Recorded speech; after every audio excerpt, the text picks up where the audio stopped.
உபன்யாசம் 15. பரவையா பரமாச்சாரியரா?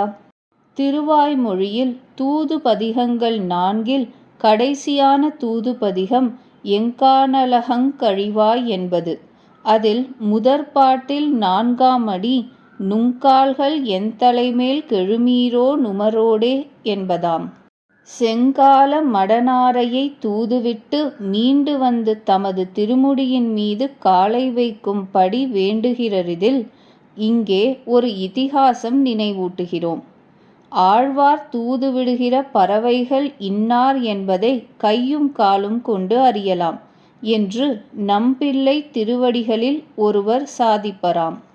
அதற்கு தாத்பரியம் என்னவென்றால், தூதுவிடப்படுகிற பறவைகளுக்கு கை கிடையாதென்பது யாவரும் அறிந்தது. அப்படியிருக்க ஆழ்வார் வைக்கல் பூங்கழிவாய் வந்து மேயும் குருகினங்கால் கைகள் கூப்பிச் சொல்லீர் வினையாட்டியேன் காதன்மையே என்கிறார்.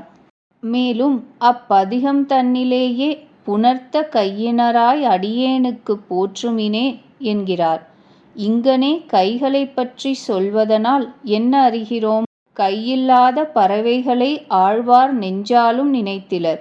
சாக்ஷாத் நாராயணோ தேவஹா கிருத்வா மர்த்யமயீம் தனும் மக்னான் உத்தரதே லோகான் காருண்யாத் சாஸ்திரபாணினா என்கிறபடியே ஞானக்கை தருபவர்களான ஆச்சாரியர்களையே ஆழ்வார்கள் பறவைகளாக அபதேசிக்கிறார் என்பது விளங்கும். கையும் காலும் கொண்டு அறியலாம் என்ற ஸ்ரீசூக்தியில் கையை கொண்டு அறியும் விதம் நிரூபிக்கப்பட்டது. இனி காலை கொண்டு அறியும் விதம் கேண்மின். செங்கால மடனாராய் என்று விளித்து நுண்கால்களென் தலைமேல் கெழுமீரோ நுமரோடே என்று அருளிச் செய்கிற ஆழ்வார்த்தம் திருவுள்ளத்தை உய்த்து உணர வேணும். தூது விடப்படுகிற பறவையின் காலை மட்டும் விவக்ஷியாமல் நுமரோடே என்று அப்பக்ஷியின் சம்பந்தம் பெற்றவற்றின் கால்களையும் விவக்ஷிக்கிறார் என்பது வியக்தம்.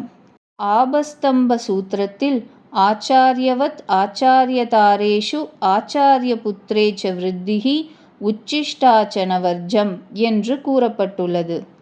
இதன் பொருள் யாதெனில், ஆச்சாரியர் எப்படி உத்தேஷ்யரோ அப்படியே ஆச்சாரியருடைய தேவியாரும் திருமகனாரும் உத்தேஷ்யர்.